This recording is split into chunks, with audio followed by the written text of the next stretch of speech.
नमस्कार साथियों, आप सभी का स्वागत करते हैं ज्ञानकुल परिवार के एक और नई क्लास में। जितने भी स्टूडेंट्स बिहार के बीआरबीयू यूनिवर्सिटी से ग्रेजुएशन फर्स्ट सेमेस्टर का एग्जाम 2024-28 सत्र में दे रहे हैं और जिस स्टूडेंट का आज पहली पाली में देखिए ग्रुप नंबर ई और एफ वालों का communication in everyday life subject का एग्जामिनेशन था, तो आप सभी बच्चे आज के क्लास को ध्यान से देखना, क्योंकि यहाँ पर जो आपसे 10 ऑब्जेक्टिव टाइप क्वेश्चन पूछे गए थे इसका आंसर की डिस्कस करने वाले हैं।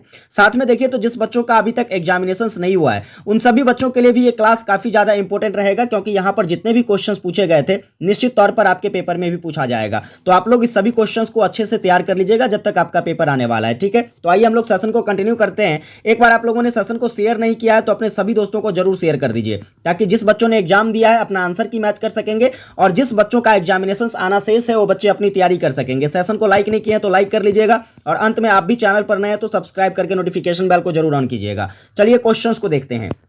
जैसे कि क्वेश्चंस की बात करेंगे तो देखो सबसे पहले जो है ऑब्जेक्टिव टाइप क्वेश्चन पूछा गया था। इसमें काफी इजी क्वेश्चंस आया था, हालांकि समझने की चीजें थी। जितने भी क्वेश्चंस पूछे गए थे सभी के सभी जो है समझने पर डिपेंड था। जैसे कि क्वेश्चन कहता है कि पढ़ने की समझ को बेहतर बनाने के लिए जो है एक अच्छा तरीका क्या हो सकता है। तो देखो पढ़ने की समझ को बेहतर बनाने के लिए यहां पर जो आपका चीजें देखने को मिल रहा है वो क्या क्या ऑप्शन है। देखो शीघ्र पढ़ना। अब देखो पढ़ने के लिए अगर हम यहां पर क्वेश्चंस की बात करते हैं, पढ़ने की समझ को अगर आपको बेहतर करना है तो यहां पर आप तेजी के साथ पढ़ेंगे चीजों को तो उसको अच्छे तरीके से आप नहीं समझ सकते हैं। ठीक है, इसके बाद देखिए स्मरण करके, ठीक है, बिल्कुल थिंकिंग करके चीजों को जो है हम लोग पढ़ेंगे तो क्या होगा, हम उस चीज की अच्छी समझ प्राप्त कर सकते हैं। इसके बाद देखिए यहां पर क्या है, कठिन शब्दों को अनदेखा करना। ये तो हमारे पढ़ाई में कभी भी शामिल ही नहीं है, चाहे वो कठिन हो आसान हो, हमें पढ़ना ही पढ़ना है।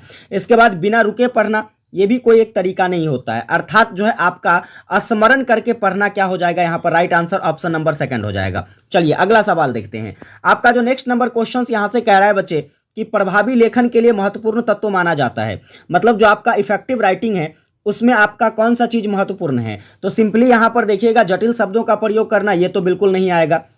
विचारों को स्पष्ट और तार्किक तरीके से व्यवस्थित करना ये बिल्कुल सही आंसर है आपका। सेकंड नंबर यहां पर क्या हो जाएगा, राइट आंसर हो जाएगा। ठीक है, चलिए अगला नंबर सवाल देखते हैं क्या पूछा गया है।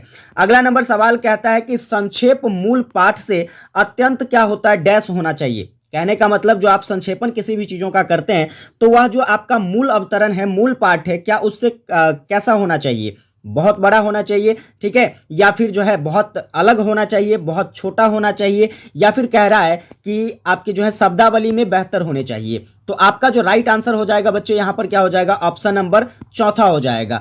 आप यहां पर बहुत सारे बच्चे जो है छोटा आंसर करके आए होंगे लेकिन गलत होगा। क्यों? क्योंकि यह कह रहा है अत्यंत छोटा होना चाहिए, लेकिन ऐसा नहीं होता है। देखिए जब आप संक्षेपण लिखते हो ना तो वह आपके मूल अवतरण का 1/3 भाग होता है प्यारे बच्चे, है ना। तो यहां पर यह आप बहुत छोटा नहीं करके लिख सकते इसको, ठीक है। लेकिन एक बात का याद रखिएगा, जब भी हम संक्षेपण लिखते हैं तो अपनी शब्दावली जो है हम बेहतर करके लिखते हैं, समझ गए। तो इसलिए इसका राइट आंसर क्या हो जाएगा, ऑप्शन नंबर चौथा हो जाएगा। चलिए अगला सवाल देखते हैं क्या कह रहा है। अगला सवाल जो है आपका कहता है कि पैराफ्रेजिंग आपको सामग्री को फिर से जो है व्यक्त करके डैश में मदद करती है। तो जो पैराफ्रेजिंग है प्यारे बच्चे आपके समझने की चीजें होती है ना, इसलिए राइट आंसर आपका जो अंडरस्टैंडिंग हो जाएगा, ऑप्शन नंबर पहला हो जाएगा। समझ गए। आगे बढ़िए, अगला सवाल देखो क्या पूछा गया है।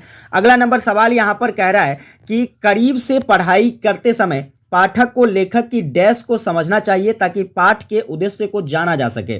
जब किसी भी चीजों को आप बिल्कुल करीब से पढ़ते हैं, ठीक है, उसे समझने की कोशिश करते हैं, तो आप जो है बच्चे वहां पर जो भी पाठक है, पाठक को किसके बारे में समझना चाहिए, जो लेखक की भाव है, ठीक है, लेखक का जो मनसा है। यहां पर जो भाषा को तो बिल्कुल नहीं, भाषा तो एक कॉमन सी चीजें हैं, आप कोई भी चीज पढ़ेंगे तो वहां पर भाषा आपकी होगी ही होगी। साथ में व्याकरण भी तो वहां देखने को मिलेगा ही, क्योंकि हर भाषा जो है व्याकरण से बना हुआ है। शब्दावली का भी प्रयोग होगा, लेकिन आप वहां पर किसी भी चीजों को करीब से जब आप पढ़ते हैं ना तो वहां पर उसके पढ़ने का उद्देश्य तभी क्लियर हो पाता है जब आप लेखक के मनसाओं को पढ़ पाते हैं। किसके मनसा को पढ़ पाते हैं प्यारे बच्चे, लेखक के मनसा को। तो राइट आंसर क्या हो जाएगा, ऑप्शन नंबर यहां पर चौथा हो जाएगा। चलिए अगला सवाल देखेंगे। क्वेश्चन कहता है प्रभावी संचार के लिए आवश्यक डैश है, श्रोता। ठीक है, प्रभावी संचार के लिए प्यारे बच्चे सक्रिय श्रोता का होना बहुत जरूरी होता है, तभी आप जो है अपना इफेक्ट डाल पाएंगे। तो राइट आंसर क्या हो जाएगा, ऑप्शन नंबर पहला हो जाएगा। ठीक है, चलिए अगला सवाल देखते हैं क्या पूछा गया है।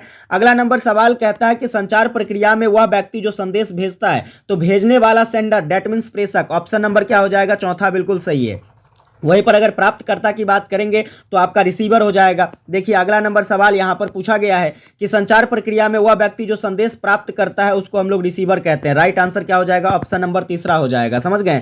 आगे देखिए सेकंड लास्ट ऑब्जेक्टिव क्वेश्चन पूछा गया है कि औपचारिक आवेदन में प्रधानाध्यापक का जो संबोधन है इसका सही तरीका क्या हो सकता है? तो इसका सही तरीका हो सकता है आपका डियर मिस्टर प्रिंसिपल। ठीक है, ऑप्शन नंबर क्या हो जाएगा बच्चे? पहला नंबर हो जाएगा। चलिए अगला सवाल देखेंगे यहां से क्या क्वेश्चन पूछा गया है।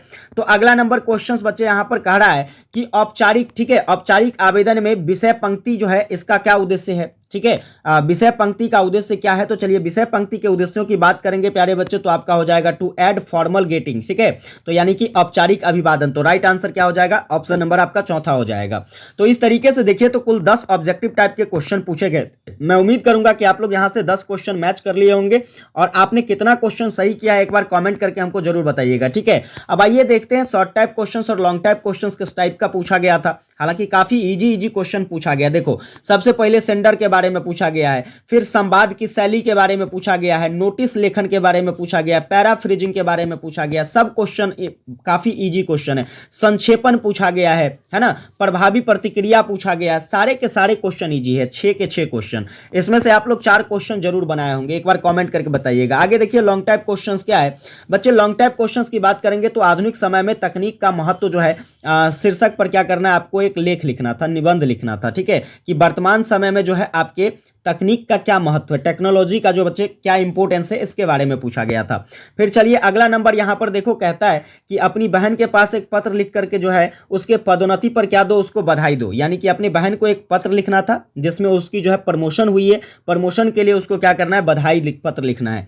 आगे देखो कहता है अपने स्कूल के प्रधानाध्यापक को एक आवेदन पत्र लिख करके जो है अपने स्थानांतरण प्रमाण पत्र निर्गत करने के का आग्रह करे। ठीक है, मतलब आपको टीसी लेना है, इसके लिए क्या करना है बच्चे? तो अपने विद्यालय के प्रधानाध्यापक को एक आवेदन लिखना है। फिर समझेंगे यहां पर देखो अगला क्वेश्चन है सूचना लेखन क्या है। एक अपने स्वेच्छा से उदाहरण के साथ जो है इसको समझाइए। आने वाले एग्जामिनेशंस के लिए क्वेश्चन काफी ज्यादा इंपॉर्टेंट है, मोस्ट वीवीआई लगाइए जिसका भी आने वाला एग्जाम है।